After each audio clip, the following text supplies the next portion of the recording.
Hughes മരിച്ചതറിയാതെ ബ്രദേഴ്സും വിൻട്രിയും ഡബ്ലറ്റിലേക്കുള്ള അവരുടെ യാത്ര തുടർന്നു. അധികം വൈകാതെ അവർ റഷ് വാലി എന്ന സിറ്റിയിലെത്തി.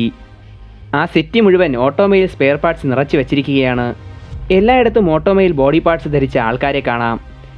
ഈ പ്രദേശത്തെ എന്തുകൊണ്ടാണ് ഓട്ടോമൊബൈൽ മെക്കാനിക്കുകളുടെ പർദീസ എന്ന് വിളിക്കുന്നതെന്ന് ബ്രദേഴ്സിന് മനസ്സിലായി. അവിടെ എത്തിയ വിൻട്രി നല്ല എക്സൈറ്റഡ് ആയിരുന്നു. അവിടുത്തെ കാഴ്ചകളൊക്കെ ഒരു കൊച്ചുകുട്ടിയുടെ കൗതുകത്തോടെ അവൾ ഓടി നടന്ന് കണ്ടു. പക്ഷേ അവിടെ വന്നതിൽ എഡ്വേർഡ് അത്ര സന്തോഷവാനായിരുന്നില്ല. വിൻട്രിയെ സ്റ്റേഷനിൽ ഇറക്കി വിട്ടിട്ട് നേരെ ഡബ്ലിത്തിലേക്ക് പോയാൽ മതിയായിരുന്നുവെന്ന് അവൻ പിറുപിറുത്തു. പെട്ടെന്ന് ഒരു കൂട്ടം ഓട്ടോമൊബൈൽ എഞ്ചിനീയേഴ്സ് അവരെ വളഞ്ഞു. അവരുടെ കൂട്ടത്തിൽ ഒരു പെൺകുട്ടിയുമുണ്ട്. എഡ്വേർഡിൻ്റെ ഓട്ടോമൊബൈൽ കൈ കാണാനായിരുന്നു അവർ ഓടിക്കൂടിയത്. അത്തരത്തിലൊരു ഡിസൈൻ അവർ ആദ്യമായിട്ടായിരുന്നു കാണുന്നത്. എന്നാൽ ആളുകളുടെ എണ്ണം കൂടിയതോടെ എഡ്വേർഡിൻ്റെ കാര്യം കഷ്ടത്തിലായി. അവൻ്റെ ഓട്ടോമൊബൈൽ കൈയും കാലും കാണാനായി ആളുകൾ അവൻ്റെ തുണി ഊരിയതോടെ എഡ്വേർഡിൻ്റെ വിധം മാറി. പക്ഷേ വിൻട്രി ഇതൊക്കെ കണ്ട് ഒരു വശത്ത് മാറി നിന്ന് ചിരിക്കുകയായിരുന്നു. ആളുകളെയൊക്കെ ഒരു വിധത്തിൽ ഒതുക്കി ഡ്രസ്സിട്ട് തുടങ്ങുമ്പോഴാണ് എഡ്വേർഡ് അക്കാര്യം മനസ്സിലാക്കിയത്. അവൻ്റെ സിൽവർ വാച്ച് നഷ്ടപ്പെട്ടിരിക്കുന്നു. അത് കേട്ട വിൻട്രിയും അൽഫോൺസും ഞെട്ടിപ്പോയി. അവരുടെ ബഹളം കേട്ട നാട്ടുകാർ അവരോട് നിങ്ങളുടെ വാച്ച് ചിലപ്പോൾ പനീനിയ എന്ന പെൺകുട്ടി അടിച്ചു മാറ്റിയതായിരിക്കുമെന്ന് പറഞ്ഞു. അവിടുത്തെ സ്ഥിരം പോക്കറ്റടിക്കാരിയാണ് അവളെന്നും നിങ്ങളെപ്പോലെയുള്ള ടൂറിസ്റ്റുകളെയാണ് അവൾ ലക്ഷ്യം വയ്ക്കാറുള്ളതെന്നും അവർ പറഞ്ഞു.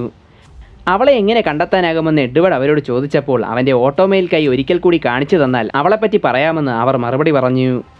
അത് കേട്ട് കലികേറിയ എഡ്വേർഡ് തൻ്റെ ഓട്ടോമൊബൈൽ കൈ അവർക്ക് നല്ല വെടിപ്പായിട്ട് കാണിച്ചു കൊടുത്തു. ഇനി നിന്നാൽ തടി കേടാകുമെന്ന് മനസ്സിലായ ഓട്ടോമൊബൈൽ എഞ്ചിനീയേഴ്സ് അവർക്ക് പനീനിയയുടെ അടുത്തേക്കുള്ള വഴി കാണിച്ചു കൊടുത്തു. ഡൊമിനിക് എന്നു പേരുള്ള ഓട്ടോമൊബൈൽ എഞ്ചിനീയറിൻ്റെ ഷോപ്പിൽ അവൾ ഉണ്ടാകുമെന്നായിരുന്നു അവർ പറഞ്ഞത്. അങ്ങനെ എഡ്വേർഡും കൂട്ടരും പനീനിയയെ തേടി പുറപ്പെട്ടു. പക്ഷേ ഡൊമിനിക് താമസിക്കുന്നത് ഒരു മലയുടെ മുകളിലായിരുന്നു. ഉച്ചയ്ക്ക് പൊട്ട വെയിലത്ത് നടന്ന് അവർ ഒരു പരുവമായി. അപ്പോഴാണ് അൽഫോൺസ് അങ്ങ് ദൂരെയായി പനീനിയ നടന്നു പോകുന്നത് കണ്ടത്. അവൻ എഡ്വേർഡിന് അവളെ കാണിച്ചു കൊടുത്തു. അവളെ കണ്ടപാടെ അലറി വിളിച്ചുകൊണ്ട് എഡ്വേർഡ് അവളുടെ നേരെ കുതിച്ചു. കുന്നും മലയുമൊക്കെ ഇടിച്ചു തകർത്തുകൊണ്ടുള്ള എഡ്വേർഡിൻ്റെ വരവ് കണ്ട പനീനിയ ഓട്ടം തുടങ്ങി. പെട്ടെന്ന് അവളുടെ മുന്നിൽ ഒരു കൂറ്റൻ മതിൽ ഉയർന്നു വന്നു. അത് ചെയ്തത് എഡ്വേർഡ് ആയിരുന്നു. തൻ്റെ വാച്ച് തിരിച്ചു തരാൻ അലറിക്കൊണ്ട് എഡ്വേർഡ് പനീനിയയെ തുരുതുരെ ആക്രമിച്ചു. പക്ഷേ എഡ്വേർഡിൻ്റെ എല്ലാ അറ്റാക്കുകളിൽ നിന്നും അവൾ വിദഗ്ധമായി ഒഴിഞ്ഞു മാറി. എഡ്വേർഡിനെ കളിയാക്കിക്കൊണ്ട് അവൾ വീണ്ടും ഓടി. പക്ഷേ അവൾ ചെന്ന് ചാടിയത് അൽഫോൺസിൻ്റെ മുന്നിലേക്കായിരുന്നു. അവളെ പിടിക്കാനായി കെണിയൊരുക്കി കാത്തിരിക്കുകയായിരുന്നു അവൻ. ആൽക്കമി ഉപയോഗിച്ച് നിമിഷ നേരം കൊണ്ട് അവൻ പനീനിയയെ ഒരു കൂട്ടിലാക്കി. അതോടെ എല്ലാം അവസാനിച്ചെന്ന് എഡ്വേർഡും കൂട്ടരും കരുതി. തൻ്റെ വാച്ച് തിരികെ തരാൻ പറഞ്ഞുകൊണ്ട് അവൻ പനീനിയയുടെ അടുത്തേക്ക് ചെന്നു. എന്നാൽ തൊട്ടു പിന്നാലെ അവൾ ആ കൂട് തകർത്തെറിഞ്ഞു. അത് കണ്ട ബ്രദേഴ്സ് ഞെട്ടിപ്പോയി. പനീനിയയുടേത് ഒരു ഓട്ടോമൊബൈൽ കാലായിരുന്നു. അതിൽ ഫിറ്റ് ചെയ്തിരുന്ന ബ്ലേഡ് ഉപയോഗിച്ചാണ് അവൾ ആ കൂട് തകർത്തത്. ഉടനെ അവൾ തൻ്റെ മറ്റേ കാൽ ഉയർത്തി. അതിനുള്ളിലെ തോക്കുപയോഗിച്ച് അവൾ ബ്രദേഴ്സിൻ്റെ നേരെ വെടിവെച്ചു. ബ്രദേഴ്സിൻ്റെ ശ്രദ്ധ തെറ്റിയെന്ന് മനസ്സിലായ പനീനിയ വീണ്ടും ഓട്ടം തുടങ്ങി. അത് കണ്ട് എഡ്വേർഡ് തൻ്റെ വാച്ച് തിരിച്ചു തരാൻ അലറി. അത് കേട്ട പനീനിയ എഡ്വേർഡിനെ പരിഹസിച്ചുകൊണ്ട് ഓട്ടം തുടർന്നു. പക്ഷേ പെട്ടെന്ന് വിൻട്രി അവളെ പിടിച്ചു നിർത്തി. അവളെ വിടരുതെന്ന് പറഞ്ഞുകൊണ്ട് ബ്രദേഴ്സ് അവരുടെ നേരെ ഓടി വന്നു. പക്ഷേ എഡ്വേർഡിൻ്റെ വാച്ചിന് വേണ്ടി ആയിരുന്നില്ല വിൻട്രി പനീനിയയെ പിടിച്ചു നിർത്തിയത്. അവളുടെ ഓട്ടോമൊബൈൽ കാൽ ഒന്ന് അടുത്ത് കാണാനായിരുന്നു. വിൻട്രിയുടെ ഓട്ടോമൊബൈൽ ഭ്രാന്ത് കണ്ട ബ്രദേഴ്സ് പകച്ചുപോയി. അപ്പോഴേക്കും അവിടുത്തെ ബഹളം കേട്ട് തൊട്ടടുത്ത വീട്ടിലുള്ളവർ വീടിൻ്റെ പുറത്തേക്ക് വന്നു. പുറത്തെ കാഴ്ച കണ്ട അവരും അന്തം വിട്ടു. പനീനിയയുടെ പിന്നാലെ ഓടി ഓടി ബ്രദേഴ്സ് എത്തിയത് ഡൊമിനിക്കിൻ്റെ വർക്ക്ഷോപ്പിൽ തന്നെയായിരുന്നു. അയാളുടെ മകനും മരുമകളും അവരെ എല്ലാവരെയും വീട്ടിലേക്ക് ക്ഷണിച്ചു. കുറച്ച് സമയത്തിന് ശേഷം പനീനിയ തൻ്റെ ഓട്ടോമൊബൈൽ കാലുകൾ വിൻട്രിക്ക് കാണിച്ചു കൊടുത്തു. അത് വിശദമായി പരിശോധിച്ച വിൻട്രി അതിൻ്റെ ബിൽഡ് ക്വാളിറ്റി കണ്ട് ഞെട്ടിപ്പോയി. അപ്പോഴും എഡ്വേർഡിന് തൻ്റെ വാച്ച് തിരിച്ച് കിട്ടിയിരുന്നില്ല. ആ കാലുണ്ടാക്കിയത് ഡൊമിനിക്കിൻ്റെ മകനാണെന്ന് കരുതി വിൻട്രി അയാളെ പ്രശംസിച്ചു. പക്ഷേ അതുണ്ടാക്കിയത് തൻ്റെ അച്ഛനാണെന്ന് അയാൾ പറഞ്ഞു. അപ്പോഴേക്കും ഡൊമിനിക് അങ്ങോട്ടേക്ക് വന്നു. അപ്പോഴാണ് എഡ്വേർഡിൻ്റെ ഓട്ടോമൊബൈൽ കൈ അയാൾ കണ്ടത്. ഉടൻ തന്നെ ഡൊമിനിക് അവൻ്റെ ഓട്ടോമൊബൈൽ കൈയും കാലും പരിശോധിച്ചു. എഡ്വേർഡിൻ്റെ ഓട്ടോമൊബൈൽ കൈക്ക് ഭാരം കൂടുതലാണെന്നും അതുകൊണ്ടായിരിക്കും ചിലപ്പോൾ എഡ്വേർഡിൻ്റെ വളർച്ച മുരടിച്ചു പോയതെന്നും ഡൊമിനിക് അഭിപ്രായപ്പെട്ടു. അത് കേട്ട് എഡ്വേർഡിന് ആദ്യം ദേഷ്യം തോന്നിയെങ്കിലും ഒന്ന് ചിന്തിച്ചപ്പോൾ ഡൊമിനിക് പറഞ്ഞത് ശരിയാണെന്ന് അവന് തോന്നി. തൻ്റെ ഓട്ടോമൊബൈൽ ബോഡി പാർട്സിൻ്റെ ഭാരം കുറച്ചാൽ വിൻട്രിയെയും അൽഫോൺസിനെയും കാളും പൊക്കം വയ്ക്കാമെന്ന് അവൻ സ്വപ്നം കണ്ടു. അതേസമയം വിൻട്രി ഡൊമിനിക്കിൻ്റെ സ്റ്റുഡൻ്റ് ആകാൻ തീരുമാനിച്ചു. ഭാരം കുറഞ്ഞ ശക്തിയേറിയ ഓട്ടോമൊബൈൽ ബോഡി പാർട്സ് ഉണ്ടാക്കാൻ തന്നെ പഠിപ്പിക്കാമോ എന്ന് അവൾ അയാളോട് ചോദിച്ചു. പക്ഷേ ഡൊമിനിക് അവളുടെ ആവശ്യം നിരസിച്ചു. താൻ ആരെയും പഠിപ്പിക്കാറില്ല എന്ന് അയാൾ വിൻട്രിയോട് തറപ്പിച്ച് പറഞ്ഞു. അത് കേട്ട എഡ്വേർഡ് വിൻട്രിക്ക് വേണ്ടി ഡൊമിനിക്കിനോട് റിക്വസ്റ്റ് ചെയ്തു. പക്ഷേ ഡൊമിനിക് അവനോട് എൻ്റെ ചെവിയിൽ കിടന്ന് ചിലക്കാതെടാ ഈച്ച എന്ന് പറഞ്ഞു. അത് കേട്ട എഡ്വേർഡ് തകർന്നുപോയി. പിന്നാലെ ഒന്നും മിണ്ടാതെ ഡൊമിനിക് റൂമിന് പുറത്തേക്ക് നടന്നു. അങ്ങനെ സമയം രാത്രിയായി. അവിടെ അതിശക്തമായി മഴയും തുടങ്ങി. ബ്രദേഴ്സും വിൻട്രിയും അങ്ങനെ അന്ന് രാത്രി അവിടെ തങ്ങാൻ തീരുമാനിച്ചു. നേരത്തെ കിട്ടിയ ഷോക്കിൽ നിന്നും എഡ്വേർഡ് അപ്പോഴും മുക്തനായിരുന്നില്ല. അവനെയും വലിച്ചിഴച്ചുകൊണ്ട് അൽഫോൺസ് അവരുടെ റൂമിലേക്ക് നടക്കുകയായിരുന്നു. അപ്പോഴാണ് അവർ ഡൊമിനിക്കിൻ്റെ മരുമകൾ അവിടെ ഇരിക്കുന്നത് കണ്ടത്. അവൾ ഗർഭിണിയാണ്. അത് കണ്ട അൽഫോൺസ് അവളുടെ അടുത്തേക്ക് ചെന്നു. അപ്പോഴേക്കും എഡ്വേർഡിന് ബോധം വന്നു. കൗതുകം കാരണം അവളുടെ വയറ്റിലൊന്ന് തൊട്ടു നോക്കിക്കോട്ടെ എന്ന് അവർ അവളോട് ചോദിച്ചു. അത് കേട്ട് അവൾ അത് സമ്മതിച്ചു. അങ്ങനെ ബ്രദേഴ്സ് രണ്ടുപേരും അവളുടെ വയറ്റിൽ കൈവച്ച് നോക്കി. ആ കുഞ്ഞിൻ്റെ ഹൃദയമിടിപ്പ് അവർ അറിഞ്ഞു. അവരും ഒരിക്കൽ അവരുടെ അമ്മയുടെ വയറ്റിൽ ഇങ്ങനെ കിടന്നതാണെന്ന് അവർ ഓർത്തു. അതേസമയം അപ്പുറത്തെ റൂമിൽ വിൻട്രിയും പനീനിയെയും ഓരോന്ന് സംസാരിച്ചിരിക്കുകയായിരുന്നു. അപ്പോൾ പനീനിയുടെ കാലിന് എന്താണ് പറ്റിയതെന്ന് വിൻട്രി അവളോട് ചോദിച്ചു. അത് കേട്ട പനീനിയ അവളുടെ കഥ വിൻട്രിക്ക് പറഞ്ഞു കൊടുത്തു. കുട്ടിക്കാലത്ത് പനീനിയെയും കുടുംബവും ഒരു ട്രെയിൻ ആക്സിഡൻറ്റിൽ പെട്ടു. അന്ന് ആ അപകടത്തിൽ അവൾക്ക് അവളുടെ കാലുകൾക്കൊപ്പം അവളുടെ മാതാപിതാക്കളെയും നഷ്ടപ്പെട്ടു. ജീവൻ തിരിച്ചു കിട്ടിയെങ്കിലും കാലുകളില്ലാത്ത അനാഥയായ ഒരു കുട്ടിക്ക് എങ്ങനെ ഒറ്റയ്ക്ക് ജീവിക്കാനാകും? അങ്ങനെ തെരുവിൽ മരണം കാത്ത് കിടക്കുന്ന സമയത്താണ് അവളെ ഡൊമിനിക് കാണുന്നത്. അവളെ ആ അവസ്ഥയിൽ ഇട്ടിട്ട് പോകാൻ മനസ്സ് വരാത്ത ഡൊമിനിക് അവളെ തൻ്റെ വർക്ക്ഷോപ്പിലേക്ക് കൊണ്ടുവന്നു. അവളുടെ അനുവാദമൊന്നും ചോദിക്കാൻ നിൽക്കാതെ ഡൊമിനിക് അവൾക്ക് ഓട്ടോമയിൽ കാലുകൾ ഫിറ്റ് ചെയ്തു കൊടുത്തു. അതോടെ പനീനിയയ്ക്ക് അവളുടെ പഴയ ജീവിതം തിരിച്ചു കിട്ടി.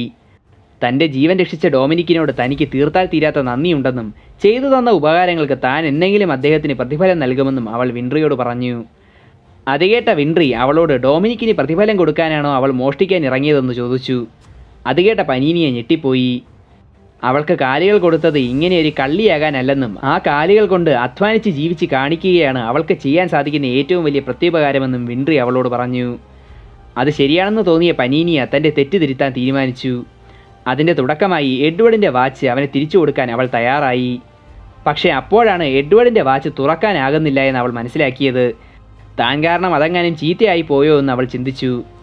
അത് കേട്ട വിൻട്രി ആ വാച്ച് പരിശോധിച്ചു നോക്കി. അത് ആൽക്കമി ഉപയോഗിച്ച് സീൽ ചെയ്ത് വച്ചിരിക്കുകയായിരുന്നു. അതിനുള്ളിൽ എഡ്വേർഡ് എന്താണ് ഒളിപ്പിച്ചിരിക്കുന്നതെന്നറിയാൻ രണ്ടുപേർക്കും തിടുക്കമായി. അങ്ങനെ വിൻട്രി തൻ്റെ ടൂൾസ് ഉപയോഗിച്ച് ആ വാച്ച് കുത്തി തുറന്നു.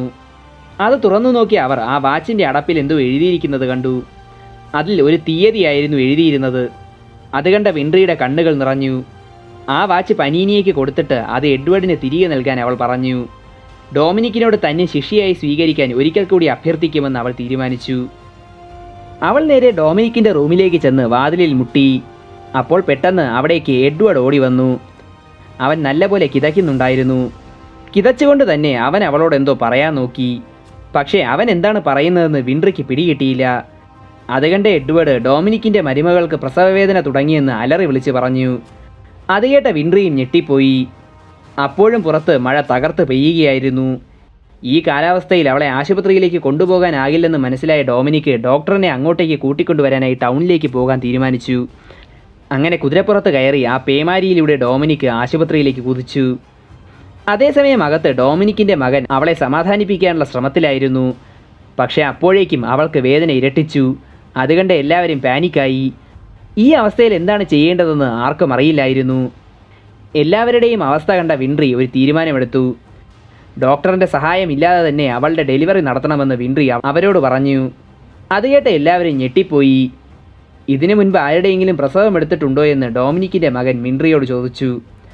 താൻ ഇതുവരെ ആർക്കും പ്രസവ ശുശ്രൂഷയൊന്നും ചെയ്തിട്ടില്ലെന്നും പക്ഷേ ഈ സമയത്ത് ഇതല്ലാതെ വേറെ മാർഗമൊന്നും നമ്മുടെ മുന്നിലില്ല എന്നും അവൾ അവരോട് പറഞ്ഞു. അങ്ങനെ അവർ പ്രസവത്തിന് വേണ്ട തയ്യാറെടുപ്പുകൾ തുടങ്ങി. അതിനാവശ്യമായ സാധനങ്ങൾ എടുത്തുകൊണ്ടുവരാൻ വിൻട്രി ഓരോരുത്തരെ ചുമതലപ്പെടുത്തി. അവൾ പറഞ്ഞതനുസരിച്ച് ബ്രദേഴ്സ് ചൂടുവെള്ളവുമായി റൂമിലേക്ക് നടക്കുകയായിരുന്നു. അപ്പോൾ ഡൊമിനിക്കിൻ്റെ മകൻ അവരോട് വിൻട്രിയെ കൊണ്ട് ഇത് ചെയ്യാൻ സാധിക്കുമോ എന്ന് ചോദിച്ചു. അത് കേട്ട എഡ്വേർഡ് അയാളോട് ഭയപ്പെടേണ്ടെന്നും വിൻട്രി ജനിച്ചു വളർന്നത് ഡോക്ടർമാരുടെ കുടുംബത്തിലാണെന്നും പറഞ്ഞു. കുഞ്ഞുനാളിൽ അവൾ കഥാപുസ്തകങ്ങളെക്കാൾ കൂടുതൽ വായിച്ചിട്ടുള്ളത് മെഡിക്കൽ ബുക്കുകളാണ്. അന്ന് വായിച്ചതിൽ കുറച്ചെങ്കിലും അവൾക്ക് ഇപ്പോഴും ഓർമ്മയുണ്ടാകും. ആ അറിവ് ഒരു മെഡിക്കൽ ഡിഗ്രിയോളം വരില്ലെങ്കിലും ഈ അവസ്ഥയിൽ അവൾ മാത്രമാണ് നമ്മുടെ ഏക ആശ്രയം. അതുകൊണ്ട് നമുക്ക് അവളെ സപ്പോർട്ട് ചെയ്തേ പറ്റൂ. എഡ്വേർഡ് പറഞ്ഞത് കേട്ട അയാൾക്ക് ഒരല്പം ആശ്വാസം തോന്നി. അപ്പോഴും ഡൊമിനിക് റഷ്വാലിയിൽ എത്തിയിരുന്നില്ല. ആ മഴയെ വകവയ്ക്കാതെ അയാൾ മുന്നോട്ട് കുതിച്ചു. അതേസമയം വിൻട്രി താൻ വായിച്ച കാര്യങ്ങൾ ഓരോന്നായി ഓർത്തെടുക്കാൻ ശ്രമിക്കുകയായിരുന്നു. അവളുടെ പരിഭ്രമം കണ്ട ബ്രദേഴ്സ് അവളോട് നിനക്കിത് സാധിക്കുമെന്നും ധൈര്യം കൈവിടരുതെന്നും പറഞ്ഞു. അങ്ങനെ ആത്മവിശ്വാസത്തോടെ വിൻട്രിയും പനീനിയെയും റൂമിനുള്ളിലേക്ക് കയറി. ബ്രദേഴ്സ് പുറത്തു തന്നെ നിന്നു. അവരെ സഹായിക്കാൻ ഒന്നും ചെയ്യാൻ കഴിയാത്തതിൽ എഡ്വേർഡിന് നല്ല നിരാശയുണ്ടായിരുന്നു. പെട്ടെന്ന് വലിയൊരു നിലവിളി കേട്ട് ബ്രദേഴ്സ് ഞെട്ടി വിറച്ചു. റൂമിനകത്തെ ബഹളം കേട്ട് അവർ ശരിക്കും പേടിച്ചു. ദൈവത്തിൽ വിശ്വാസമില്ലാതിരുന്ന അവർ ഒടുവിൽ ദൈവത്തിനെ വിളിച്ചുപോയി. പെട്ടെന്ന് എല്ലാം നിശബ്ദമായി. റൂമിൻ്റെ വാതിൽ തുറന്നുകൊണ്ട് പനീനിയെ പുറത്തേക്ക് വന്നു. അവൾ കിതയ്ക്കുന്നുണ്ടായിരുന്നു. ഇത്രയും ചോര ഞാൻ എൻ്റെ ജീവിതത്തിൽ ഇതുവരെ കണ്ടിട്ടില്ല എന്ന് അവൾ പിറുപിറുത്തുകൊണ്ടേയിരുന്നു. അത് കേട്ട ബ്രദേഴ്സ് റൂമിനുള്ളിലേക്ക് നോക്കി. വിൻട്രി നിലത്ത് തളർന്നിരിക്കുന്നുണ്ടായിരുന്നു. അവിടെ എന്താണ് സംഭവിച്ചതെന്ന് എഡ്വേർഡ് വിൻട്രിയോട് ചോദിച്ചു. അത് കേട്ട വിൻട്രി മുന്നിലേക്ക് വിരൽ ചൂണ്ടി. അപ്പോൾ ഒരു കുഞ്ഞിൻ്റെ കരച്ചിൽ എഡ്വേർഡ് കേട്ടു. അങ്ങോട്ട് നോക്കി അവൻ ചോരയിൽ കുളിച്ചിരിക്കുന്ന ആ കുഞ്ഞിനെ കണ്ടു. ആ കാഴ്ച കണ്ട ബ്രദേഴ്സ് സന്തോഷം കൊണ്ട് ആർപ്പ് വിളിച്ചു. രണ്ടു മനുഷ്യർ ചേർന്ന് ഒരു പുതിയ ജീവൻ സൃഷ്ടിക്കുക എന്ന് പറയുന്നത് ഒരു അത്ഭുതം തന്നെയാണെന്നും ഇന്നത്തെ ശാസ്ത്ര സാങ്കേതിക വിദ്യയ്ക്കോ ആൽക്കമിക്കോ പോലും അത് സാധ്യമല്ല എന്നും അവൻ വിൻട്രിയോട് പറഞ്ഞു. അത് കേട്ട വിൻട്രി അവനോട് നിനക്കെപ്പോഴും ആൽക്കമിയെപ്പറ്റി മാത്രമേ ചിന്തിക്കാനുള്ളൂ എന്ന് ചോദിച്ചു. അത് കേട്ട എഡ്വേർഡ് ഒന്ന് പുഞ്ചിരിച്ചു. എന്നിട്ട് അവൻ വിൻട്രിയോട് ഇനി എന്തെങ്കിലും സഹായം ആവശ്യമുണ്ടോ എന്ന് ചോദിച്ചു. അത്രയും നേരത്തെ അധ്വാനം കാരണം വിൻട്രി തളർന്നു പോയിരുന്നു. അതുകൊണ്ട് തന്നെ പുറത്തേക്ക് എടുത്തുകൊണ്ട് പോകാമോ എന്ന് വിൻട്രി എഡ്വേർഡിനോട് ചോദിച്ചു. അങ്ങനെ എഡ്വേർഡ് വിൻട്രിയെയും എടുത്തുകൊണ്ട് ഹാളിലേക്ക് വന്നു. അപ്പോഴാണ് അവൻ്റെ പോക്കറ്റ് വാച്ചിനകത്തെ ഡേറ്റിൻ്റെ കാര്യം അവൾ അവനോട് പറഞ്ഞത്. അത് കേട്ട എഡ്വേർഡ് അവളെ നിലത്തിട്ടു. നീ ആ വാച്ച് കുത്തി തുറന്നോ എന്ന് എഡ്വേർഡ് അവളോട് ചോദിച്ചു. അത് കേട്ട വിൻട്രി അവനോട് മാപ്പ് ചോദിച്ചു. എന്തിനു വേണ്ടിയിട്ടാണ് അത് ആരെയും കാണിക്കാതെ ഒളിപ്പിക്കുന്നതെന്ന് വിൻട്രി എഡ്വേർഡിനോട് ചോദിച്ചു. അത് ആ ദിവസത്തിനെക്കുറിച്ചുള്ള ഒരു ഓർമ്മപ്പെടുത്തലാണെന്നായിരുന്നു എഡ്വേർഡിൻ്റെ മറുപടി. തൻ്റെ കഴിവുകേട് കൊണ്ടാണ് ആ രാത്രി അങ്ങനെയൊക്കെ സംഭവിച്ചതെന്നും അത്തരത്തിലൊരു തെറ്റ് ഇനി ഒരിക്കലും ആവർത്തിക്കരുതെന്ന് അവനെ ഓർമ്മപ്പെടുത്താനുമായിരുന്നു അവൻ ആ തീയതി ആ വാച്ചിനുള്ളിൽ കുറിച്ചിട്ടത്. അത് കേട്ട വിൻട്രി പഴയ കാര്യങ്ങൾ ഓർത്ത് കരയാൻ തുടങ്ങി. വർഷങ്ങൾക്ക് മുൻപ് എഡ്വേർഡും അൽഫോൺസും അവരുടെ വീട് കത്തിച്ച സംഭവം അവൾ ഓർത്തു. തങ്ങൾ ഇറങ്ങിത്തിരിച്ച ആ മാർഗത്തിൽ നിന്നും ഇനി ഒരിക്കലും ഒരു തിരിച്ചുവരവ് ഉണ്ടാകില്ല എന്നറിയാമായിരുന്നത് കൊണ്ടാണ് ബ്രദേഴ്സ് അന്ന് അങ്ങനെ ചെയ്തത്. ആ കാഴ്ച കണ്ടുകൊണ്ട് നിന്ന വിൻട്രി പോലും കരഞ്ഞുപോയി. പക്ഷേ അവർ ജനിച്ചു വളർന്ന അവരുടെ അമ്മയുടെ ഓർമ്മകൾ ഉറങ്ങുന്ന ആ വീട് കത്തിയെരിയുന്നത് കണ്ടിട്ടും എഡ്വേർഡിൻ്റെ കണ്ണിൽ നിന്നും ഒരു തുള്ളി കണ്ണീർ പോലും വരുന്നുണ്ടായിരുന്നില്ല. വിൻട്രി കരയുന്നത് കണ്ട എഡ്വേർഡ് അവളോട് നീ എന്തിനാണ് കരയുന്നതെന്ന് ചോദിച്ചു. നിങ്ങൾ ഒരിക്കലും കരയാറില്ലെന്നും അതിനു പകരം നിങ്ങൾക്ക് വേണ്ടി കരയാൻ ആരെങ്കിലും വേണ്ടേ എന്നും വിൻട്രി അവനോട് ചോദിച്ചു. അത് കേട്ട എഡ്വേർഡ് അവളോട് അവളുടെ അമ്മൂമ്മ അവളെ കാത്ത് ടെൻഷൻ അടിച്ചിരിക്കുകയായിരിക്കുമെന്നും ഇങ്ങനെ ഇവിടെ ഇരുന്ന് വിഡ്ഢിത്തം വിളമ്പാതെ റസംപൂളിലേക്ക് തിരിച്ചു പോകാനും പറഞ്ഞു. പക്ഷേ തിരിച്ചു പോകാൻ വിൻട്രി ഒരുക്കമായിരുന്നില്ല. എഡ്വേർഡിനെ സഹായിക്കാനായി ഡൊമിനിക്കിൻ്റെ കൂടെ നിന്ന് കൂടുതൽ അഡ്വാൻസ്ഡായ ഓട്ടോമൊബൈൽ ബോഡി പാർട്സ് ഉണ്ടാക്കാൻ പഠിക്കണമെന്ന് അവൾ തീരുമാനിച്ചിരുന്നു. ഡൊമിനിക്ക് തിരിച്ചു വന്നാൽ ഉടൻ തന്നെ അവളെ തൻ്റെ സ്റ്റുഡൻ്റായി സ്വീകരിക്കാൻ ഒരിക്കൽ കൂടി അഭ്യർത്ഥിക്കുമെന്ന് വിൻട്രി എഡ്വേർഡിനോട് പറഞ്ഞു. അപ്പോഴേക്കും പനീനി അവിടേക്ക് വന്നിട്ട് ഡൊമിനിക്ക് വിൻട്രിയെ അകത്തേക്ക് വിളിക്കുന്നുവെന്ന് പറഞ്ഞു. അപ്പോൾ എഡ്വേർഡ് പതുക്കെ പനീനിയുടെ അടുത്തേക്ക് ചെന്നിട്ട് അവളുടെ തലക്കിട്ട് നല്ലൊരു കൊട്ടുകൊടുത്തു. കൊട്ടുകൊണ്ട് ഞെട്ടി നിന്ന പനീനിയയോട് തൻ്റെ വാച്ച് തിരിച്ചു തരാൻ അവൻ അലറി. അങ്ങനെ പനീനിയ എഡ്വേർഡിന് അവൻ്റെ വാച്ച് തിരിച്ചു കൊടുത്തു. അതിനുശേഷം അവർ ഡൊമിനിക്കിനെ കാണാൻ ചെന്നു. അവിടെ കൊച്ചുമകനെയും കളിപ്പിച്ചുകൊണ്ട് ഡൊമിനിക്ക് നിൽക്കുന്നുണ്ടായിരുന്നു. അവിടെ നിന്ന് ഡോക്ടർ വിൻട്രിയെ പ്രശംസിച്ചു. മുതിർന്നവർ പോലും ചെയ്യാൻ ഭയക്കുന്ന ഒരു കാര്യമാണ് യാതൊരു മുൻപരിചയവുമില്ലാതെ വിൻട്രി ചെയ്തതെന്നും അയാൾ പറഞ്ഞു. അതേട്ട് ഡൊമിനിക്ക് വിൻട്രിയോട് നന്ദി പറഞ്ഞു. പെട്ടെന്ന് എഡ്വേർഡിനൊരു ബുദ്ധി തോന്നി. കിട്ടിയ അവസരം പാഴാക്കാതെ അവൻ ഡൊമിനിക്കിനോട് വിൻട്രി ചെയ്ത സഹായത്തിന് പ്രത്യുപകാരമായി അവളെ താങ്കളുടെ സ്റ്റുഡൻ്റാക്കി കൂടെ എന്ന് ചോദിച്ചു. പക്ഷേ അപ്പോഴും ഡൊമിനിക്ക് അതിന് തയ്യാറായില്ല. പക്ഷേ ഓട്ടോമൊബൈൽ എഞ്ചിനീയറിങ്ങിനെ പറ്റി കൂടുതൽ അറിയാൻ വിൻട്രിക്ക് താല്പര്യമുണ്ടെങ്കിൽ തന്നെപ്പോലെ തന്നെ കഴിവുള്ള മറ്റൊരു എഞ്ചിനീയറിനെ പരിചയപ്പെടുത്തി കൊടുക്കാമെന്ന് ഡൊമിനിക്ക് അവളോട് പറഞ്ഞു. അത് കേട്ട വിൻട്രി ഇടയ്ക്കൊക്കെ വന്ന് ഡൊമിനിക്ക് വർക്ക് ചെയ്യുന്നത് നോക്കിക്കോട്ടെ എന്ന് അയാളോട് ചോദിച്ചു. മനസ്സോടെ ആണെങ്കിലും ഡൊമിനിക്ക് അത് സമ്മതിച്ചു. അങ്ങനെ സമയം കടന്നുപോയി. ഡബ്ലത്തിലേക്കുള്ള അവസാന ട്രെയിൻ പോകാൻ സമയമായി. ബ്രദേഴ്സ് സ്റ്റേഷനിലെത്തിയപ്പോഴേക്കും ട്രെയിൻ മുന്നോട്ട് നീങ്ങി തുടങ്ങിയിരുന്നു. ആ ട്രെയിൻ പോയി കഴിഞ്ഞാൽ പിന്നെ 3 ദിവസം കഴിഞ്ഞ് ഡബ്ലത്തിലേക്ക് ട്രെയിനുള്ളൂ. അതുകൊണ്ട് തന്നെ ബ്രദേഴ്സ് വളരെ കഷ്ടപ്പെട്ട് ആ ട്രെയിനിൻ്റെ അവസാന ബോഗിയിലേക്ക് ചാടിക്കയറി.